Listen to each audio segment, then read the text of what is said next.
YouTube தான் அதிகமாக பார்ப்பேன். ஓகே. மீன்ஸ் கேமிங் அந்த மாதிரி. ஃபஸ்ட்டு நான் யூடியூப்ல போயிட்டு அடிக்ட் ஆனதுன்னு சொல்ல போனால் தமிழ் கேமிங் வச்சு அந்த சேனலில் தான் அடிக்ட் ஆனேன். அதுதான் அதிகமாக பார்த்துக்கிட்டு இருந்தேன். மணிக்கணக்காக உட்காந்து பார்த்து அதுக்கப்புறம் வந்து இப்போது வந்து ஒர்க் ரிலேட்டடாக பார்க்குறது, இங்கே ஸ்டடீஸ் ரிலேட்டடாக பார்க்குறது. என்ன ஸ்டடீஸ் பார்க்குறீங்க? மீன்ஸ் இப்போ நான் ஜாவா பார்த்துக்கிட்டு இருக்கேன். ஓகே.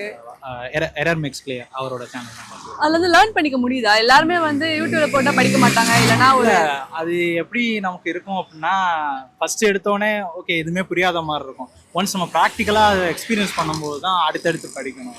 லைக் நீங்க வந்து சில யூடியூப் சேனல்ஸ் பார்த்துருப்பீங்க. ஆ. எதுக்கு தேவையில்லாம இந்த மாதிரி கண்டென்ட் நீங்க எடுத்து போடுறீங்க அப்படின்னு சொல்லி நீங்க எக்ஸ்பீரியன்ஸ் பண்ணதோ இல்ல நீங்க வந்து உங்க தாட்ல நினைச்ச சேனல்ஸ்? அதிகமாக வந்து இந்த சாதாரணமாக இந்த ஃபேமிலிக்குள்ளே vlogs எடுத்து போடுறது, ஓகே.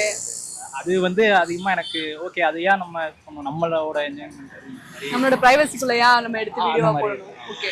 லைக் வந்து apart from studies and apart from negativity, இந்த சேனலை பார்த்தா எனக்கு எந்த ஸ்ட்ரெஸ்ஸும் இருக்காது, செம்ம ஜாலியா இருப்பேன், அந்த மாதிரி channels. Simply Sarath. Simply simply Sarath simply Sarath. Okay.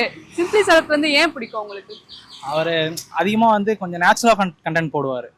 எப்படின்னா ஜாலியாகவும் இருக்கும், அதே நேரம் அவர் வந்து கொஞ்சம் நாலேஜ்ஃபுல்லாகவும் போடுவார்.